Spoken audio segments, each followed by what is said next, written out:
कांग्रेस और भारतीय जनता पार्टी के नेता विकास के आंकड़ों में उलझे हैं। नरेंद्र मोदी ने इसकी शुरुआत की और वित्त मंत्री पी चिदम्बरम ने जवाब दिया। वैसे आंकड़ों को एक तरह का झूठ माना जाता है, लेकिन इन्हीं की बात है तो विकास के आंकड़े यूपीए के पक्ष में हैं। अटल बिहारी वाजपेयी ने 1998 में जब पहली बार कमान संभाली, उस समय उनको 8% की विकास दर मिली थी, लेकिन उसके बाद इसमें गिरावट आने लगी। नई सदी के पहले 2 वित्तीय वर्ष में तो विकास दर 4.3 और 4% रही। वाजपेयी राज के आखिरी साल में जरूर विकास दर 8.5% पहुंची, लेकिन उनके 6 साल का औसत 6% ही रहा। इसके उलट यूपीए 1 में 5 साल का औसत 8.4 और यूपीए 2 के 4 साल का औसत 7.3% है। सो यूपीए की विकास दर का औसत ही नहीं, बल्कि हर साल का अलग अलग आंकड़ा भी एनडीए से बेहतर है। अकेले मोदी नहीं है जिनका दिया आंकड़ा गलत हुआ है। मध्य प्रदेश के मुख्यमंत्री शिवराज सिंह चौहान ने कहा कि देश के जीडीपी में भाजपा शासित राज्यों का योगदान ज्यादा है, लेकिन उनका यह आंकड़ा गलत है। वित्तीय वर्ष 2011-2012 जिसके आंकड़े अभी उपलब्ध हैं, उसके मुताबिक पिछले साल तक भाजपा शासित 6 राज्यों गुजरात, मध्य प्रदेश, छत्तीसगढ़, कर्नाटक, उत्तराखंड और हिमाचल प्रदेश का जीडीपी में योगदान 25.45% है। इसमें अगर बिहार को भी जोड़ ले तो यह हिस्सा 29.97% पहुंचता है। इसके मुकाबले उस समय कांग्रेस शासित 6 राज्यों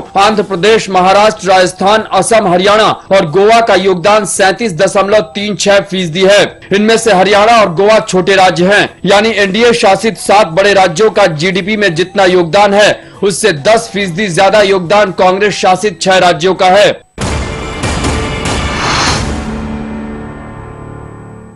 बिहार के मुख्यमंत्री नीतीश कुमार और उत्तर प्रदेश के मुख्यमंत्री अखिलेश यादव एक रास्ते पर चल रहे हैं। दोनों के प्रदेशों में एक जैसी राजनीति हो रही है और दोनों ने एक साझा दुश्मन की पहचान की है। नीतीश और अखिलेश दोनों के साझा शत्रु भाजपा के प्रधानमंत्री पद के दावेदार नरेंद्र मोदी है। ऐसा क्यों है, इसे बताने के लिए दोनों ने आंकड़े भी दिए हैं। अखिलेश यादव ने बताया है कि उनके प्रदेश में 20% अल्पसंख्यक है, जिनमें 18.5% मुस्लिम है। इसी तरह नीतीश सरकार का आंकड़ा है कि बिहार में 16.5% मुसलमान है। बहरहाल नीतीश ने पिछले 10 साल में यानी गुजरात दंगों के बाद से बिहार में मोदी की कोई सभा नहीं होने दी। उनके दबाव में भाजपा ने मोदी से परहेज किया। दोनों के अलग होने के बाद मोदी की 27 अक्टूबर की रैली पटना में तय हुई तो नीतीश सरकार ने सिर्फ आधे गांधी मैदान के इस्तेमाल की अनुमति दी। बताया जा रहा है कि अखिलेश यादव रैली की मंजूरी देने के लिए भी तैयार नहीं है। वो मुजफ्फरनगर की घटना के बहाने सांप्रदायिक सद्भाव बिगड़ने का खतरा बताकर रैली को मंजूरी देने से इनकार कर सकते हैं। हाल ही में उन्होंने वरुण गांधी की रैली भी रद्द कराई थी।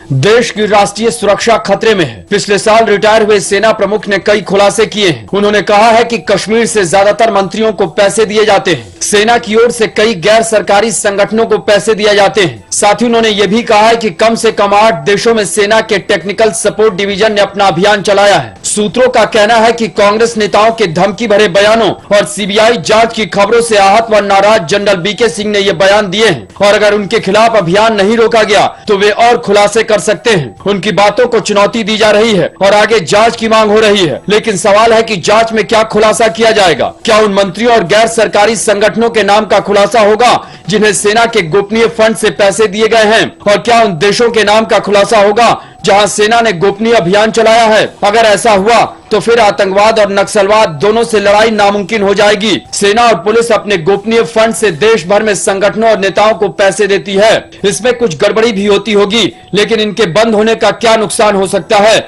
यह करगिल में हम देख चुके हैं। उस समय चरवाहों को पैसा देना और उनसे सूचनाएं लेने का काम बंद हो गया था और पाकिस्तानी फौजें हमारी सीमा में घुसकर बैठ गई थी। अगर ऐसे खुलासे होने लगे तो कल को भारत की विदेशी खुफिया एजेंसी के काम पर होने वाले खर्च का भी खुलासा होने लगेगा।